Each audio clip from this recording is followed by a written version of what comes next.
Okay, hello guys. Today I am going to be talking about how I edit my photos.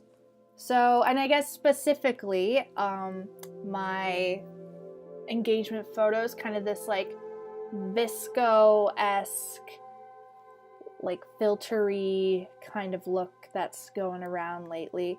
I really love this shoot because it was just so beautiful and this couple was amazing and it was such a perfect like overcast day and everything was just kind of dewy. It was really nice. So I'm going to show you guys how I edit this photo, and I'll probably put the all of the settings in the description as well, so you can kind of follow along with that, or you can follow along in Lightroom. So let's get started. So I've made a virtual copy of this so this one doesn't go away. So okay, the first thing that I do is change the temperature to 6,700, and then the tint to like -3, and then the exposure and all of this tone stuff doesn't really matter. It'll vary for each photo, just as a disclaimer, but I will show you what I do for this specific one. Just know that if this is your own photo that you're using, it'll kind of differ. So for the exposure, I bring it to 0.35, bring it up a little bit, and then I don't do anything with the contrast. For the highlights, I'll bring it down to like -11, because since she's wearing a white shirt and the sky is white, I want to bring out detail in it. For the shadows, I'm going to bring it up to about 40, just so we can see more details. For the whites, we're bringing it down to -55. And for the blacks, just bring it down 1. It doesn't really matter that much. For the clarity, I'm bringing it down to 8, to -8. And you would think that you'd want the clarity to be up, but since this is a portrait, I want to give it kind of that like airbrush dewy look, and bringing the clarity down does that. It won't blur the photo or anything. It'll just kind of like give it that airbrushed look, especially when we go over it with like the sharpening tool. For the vibrance, I bring it down a little bit as well, just because I like that desaturated look, but not too desaturated. The tonal curve, for people who may be using this for the first time, it'll probably look like this. This will look a little bit more familiar, but this is not what you want, because you can't like really do exactly what you want in it. So we're gonna click on this little button here, and this way we can make little points. I like making 3 points on each little corner of the diagram, and I bring this top one up a little bit, this guy down a little bit. I bring the top one down just to bring the details out and the highlights a little bit, and then I bring the very bottom one up because I like that kind of faded, like not completely black look, and that's how you get it. So then you can be done here, but I do a little bit more. I put another little dot in between those 2 dots, and I kind of even it out a little bit like that. Yeah, and then I put another dot in between these 2, do the same thing, bring that up a little, because if I bring it down, then that's too dark and muddy, but if I bring it up, then it just looks just a little bit better.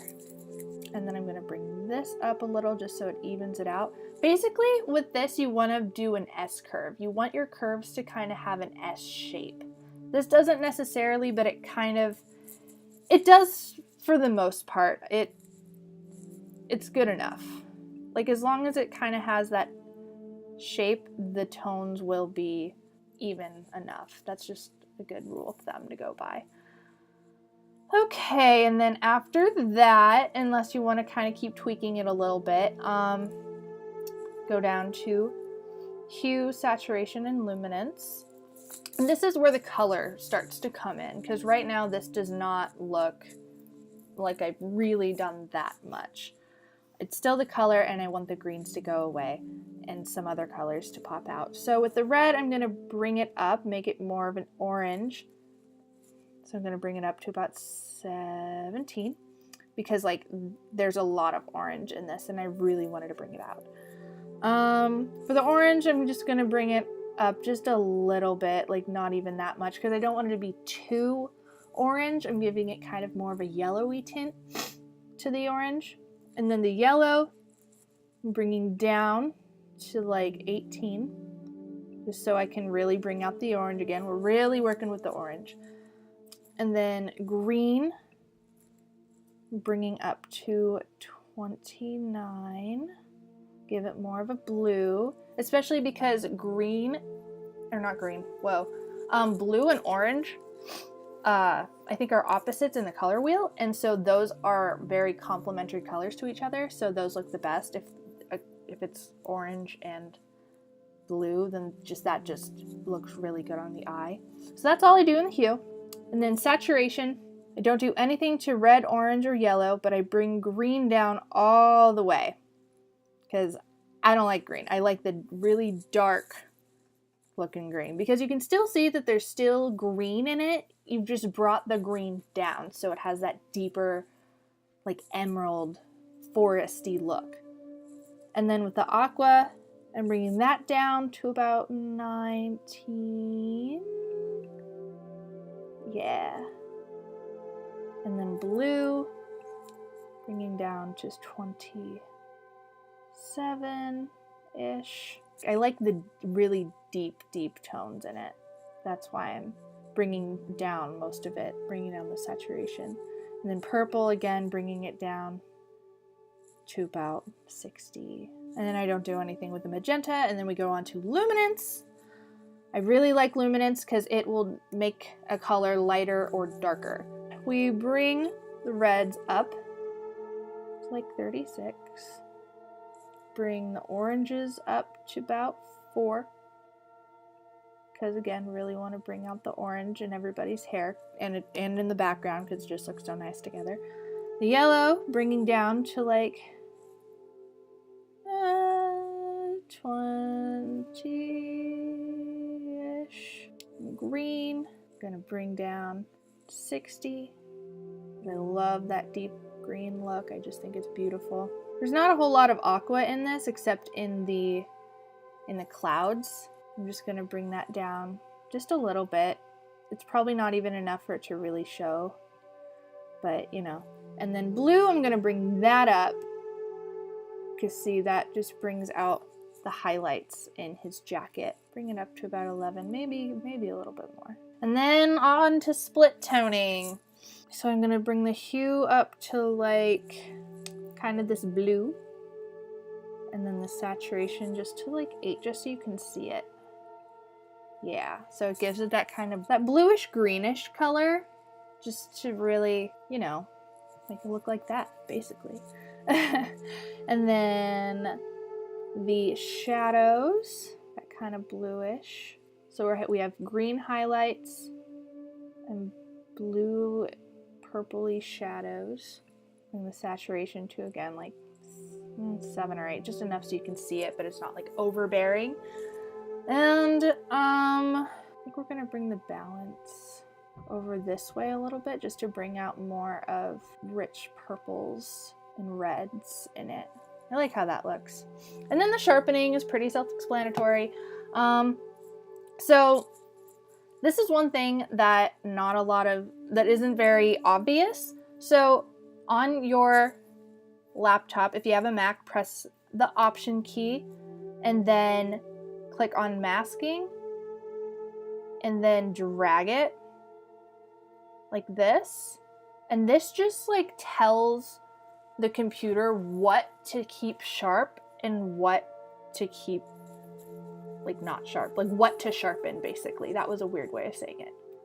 Okay, and then just bring the sharpening up a little bit. You can also press Option and do the detail. We're going to enable profile corrections. Yeah, we like that. We like that. And that just makes it so there's no like vignette around the photo. And some people really like that. It's just personal preference. And then camera calibration. So yeah, people don't really mess with this, but I do. So we're gonna bring the tint up to 11. We're gonna bring the red primary hue up to 2. And then the saturation down to 20. And then the green primary, 8. Then the saturation down to like 18, 20 again. We're really just muting the colors, giving it that muted look. And then the blue, hue -5. And we're not doing anything with the saturation. So that is pretty much how I did it. That's my before and after. But yeah, that's pretty much just how I edit most of my photos.